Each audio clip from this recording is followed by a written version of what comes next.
Saudara-saudari terkasih, apakah saudara sudah memulai hari ini dengan penuh sukacita dan punya niat untuk berbuat baik meskipun kecil? Semoga Tuhan memberkati niat baik saudara. Ada sebuah buku yang berjudul The Little Prince atau Pangeran Kecil. Itu buku klasik yang menjadi bacaan seluruh dunia. Karya seorang penulis dari Perancis. Dalam buku itu dikisahkan satu bagian ketika pangeran kecil mengunjungi planet-planet dan ketemu sebuah planet yang di dalamnya dihuni oleh satu orang. Dan orang ini berpakaian sebagai raja, duduk di singgasana, lengkap dengan mahkota dan jubah kebesarannya. Maka ketika pangeran kecil mendarat di planetnya, dia senang sekali. Dan dia langsung bangkit berdiri dengan penuh sukacita dan mengatakan, akhirnya saya mempunyai seorang rakyat. Sebuah kisah yang sangat inspiratif. Dia menjadi raja sendirian, tidak ada rakyatnya. Lalu apa artinya? Karena identitas itu tergantung relasi. Saya adalah seorang raja, tapi tidak punya rakyat. Ya tidak ada artinya. Saya seorang guru, tanpa murid. Ya tidak ada artinya.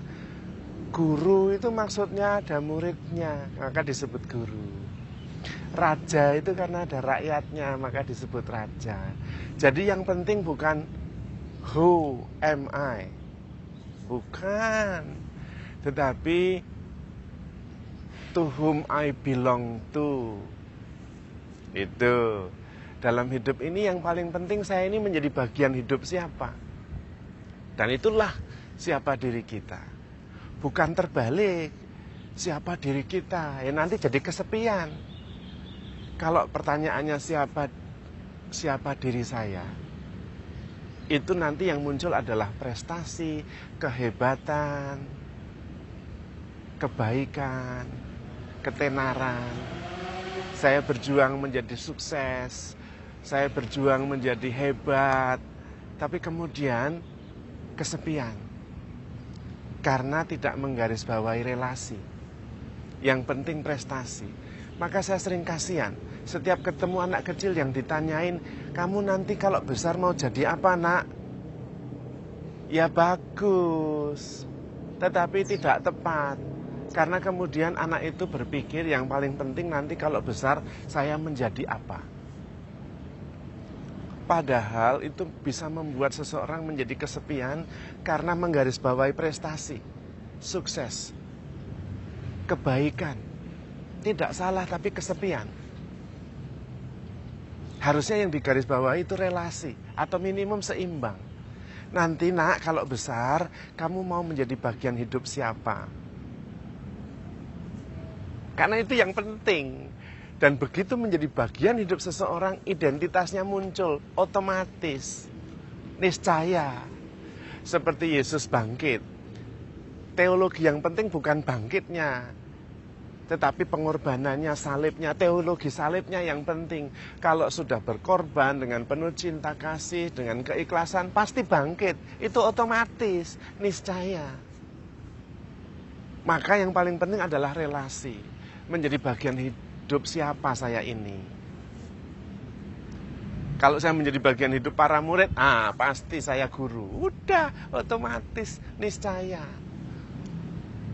Kalau saya menjadi bagian hidup anak-anak saya pasti seorang ibu. Kalau saya menjadi bagian hidup pasangan saya berarti suami dan istri, otomatis. Jangan sebaliknya, saya mau menjadi suami yang sukses. Nanti malah suksesnya yang nomor 1, suaminya hilang. Karena kemudian yang menjadi poin adalah prestasi. Dan itu egoistik. Saya. Tapi kalau menjadi bagian hidup siapa saya ini, berbeda sekali. Karena kemudian yang digarisbawahi adalah relasi, bukan prestasi. Yang diberikan juga adalah seluruh diri saya, bukan prestasi saya. Bukan kehebatan saya, bukan uang saya, tetapi diri saya. Karena itu kemudian menjadi bagian hidup. Kalau sudah menjadi bagian hidup seseorang, maka otomatis identitas saya keluar dengan sendirinya. Dan itu sudah melampaui baik, buruk, benar, salah. Baik, buruk, benar, salah itu prestasi, bukan relasi. Kalau relasi itu beyond baik, buruk, benar, salah. Kalau berelasi masih memperhitungkan baik, buruk, benar, salah, relasinya itu tidak murni. Itu jual beli. Relasi juga tapi jual beli. Ya kalau kamu baik, saya baik. Kalau kamu menyakiti hati saya terus, gimana saya bisa baik sama kamu? Tetapi kalau menggarisbawahi relasi dan bukan prestasi, baik ya sahabatku, baik ya pasanganku, tidak baik ya sahabatku, tidak baik ya pasanganku. Seperti ibu sama anaknya. Apa ya ada kalau anaknya tidak baik terus kamu bukan anak saya karena kamu tidak baik? Ya nggak bisa. Relasi itu beyond baik buruk. Relasi itu bukan prestasi. Relasi itu pemberian diri, menjadi bagian hidup. Dan karena itu Tuhan Yesus mengatakan, makanlah tubuhku, minumlah darahku, supaya aku hidup di dalam kamu dan kamu hidup di dalam aku. Itu. Karena itu ketika menikah dulu, tukar cincin. Karena apa? Karena nggak bisa tukar, ini aku tak tukar sama kamu, ya nggak bisa, tetap badannya sendiri-sendiri. Tetapi dilambangkan dengan sesuatu. Aku memberikan diriku dan hidupku, cincin. Kamu memberikan hidupmu kepadaku, cincin. Nah, itu maksudnya. You belong to me, I belong to you. Engkau menjadi bagian hidupku dalam suka dan duka, untung dan malang, sehat dan sakit. Nah, itu relasi. Namun seringkali tidak dipahami hal ini karena tetap di dasarnya yang digarisbawahi adalah prestasi. Karena itu meskipun statusnya suami istri, kadang-kadang yang diberikan prestasinya, kehebatannya, uangnya, gajinya, itu pun sebagian. Dan bukan dirinya yang diberikan. Lalu seringkali mengatakan, lah saya kan sudah memberikan segala-galanya, gaji saya, kehebatan saya menjadi the best version of me. Wah, direktur, pemilik perusahaan, itu yang diberikan. Bukan itu relasi itu prestasi. Tapi Romo, saya ingin berprestasi di dalam relasi. Halah, itu cuma teori. Prestasi itu bukan relasi. Kalau relasi itu bukan prestasi. Relasi adalah pemberian diri, relasi adalah korban. Tidak ada prestasi di situ. Kalau masih memikirkan prestasi, baik, buruk, benar, salah, nggak ada relasi. Nggak ada relasi. Relasi itu sudah tidak relevan tentang baik, buruk, benar, salah itu. Karena itu Yesus mati untuk kita ketika kita masih berdosa. Nah, itu relasi. Bukan nunggu dulu baik, kamu baik baru saya mencintaimu. Ya bukan.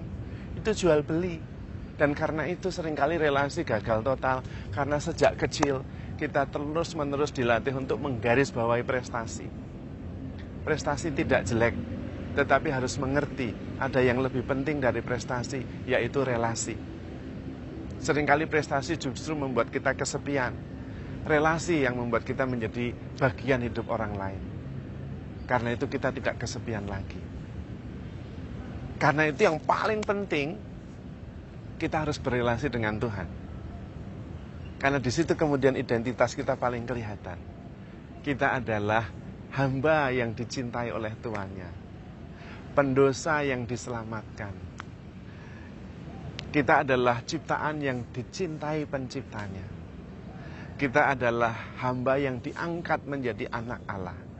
Karena relasi kita yang begitu dekat dengan Tuhan, yang tidak lagi tergantung baik, buruk, benar, salah. Karena itu ketika kita berdosa, kita tidak takut datang. Karena dosa itu bukan hambatan untuk datang kepada Allah. Kalau kita mengakuinya, datang kepada Tuhan, justru relasi makin dekat. Karena pada waktu itu kita tetap dicintai meskipun berdosa. Dan itulah keselamatan, itulah kabar baik. Bukan berusaha supaya tanpa dosa, lalu selamat. Siapa yang bisa? Stres kalau kita begitu. Nggak bisa. Karena itu di dalam teologi kita tidak ada namanya pahala. Ngumpulin pahala terus selamat, ya stres. Nggak ada yang bisa selamat dengan cara itu. Kalau toh bisa selamat, lalu berarti menyelamatkan sendiri, nggak perlu Tuhan. Bukan itu. Relasi kita itu. Relasi kasih. Sehingga tidak masalah baik, buruk, benar, salah. Tetapi mau terus-menerus terbuka. Menjadi bagian hidup Tuhan, menjadi bagian hidup sesama. Maka pertanyaannya bukan siapa saya ini. Bukan who am I. Tetapi menjadi bagian hidup siapa saya ini. Dan terutama kita sudah jelas menjadi bagian hidup Tuhan. Karena Tuhan sudah memberikan dirinya kepada kita. Tinggal kita menerimanya dan mensyukurinya. Dan terus-menerus menjadi bagian hidup Tuhan, menjaganya setiap hari. Supaya kita belong to God, and God belong to me. Karena kita begitu dicintai oleh Tuhan. Itu dasarnya. Maka dalam relasi, prinsipnya tetap sama. Menyangkal diri, memikul salib, dan mengikuti teladan Tuhan. Yaitu memberikan diri, menjadi bagian hidup. Bukan berprestasi nomor 1 yang penting. Itu penting, tetapi seringkali membuat kita tidak mampu berelasi dan tidak menjadi bagian hidup siapa-siapa karena kita hebat. The winners stand alone. Pemenang itu selalu nomor 1 tetapi sendirian. Hebat sendiri ngapain? Kesepian. Mendingan menjadi bagian hidup seseorang dan itu pasti hebat. Karena itu saudara-saudara terkasih, handle yourself with care because you are loved. Tuhan memberkati.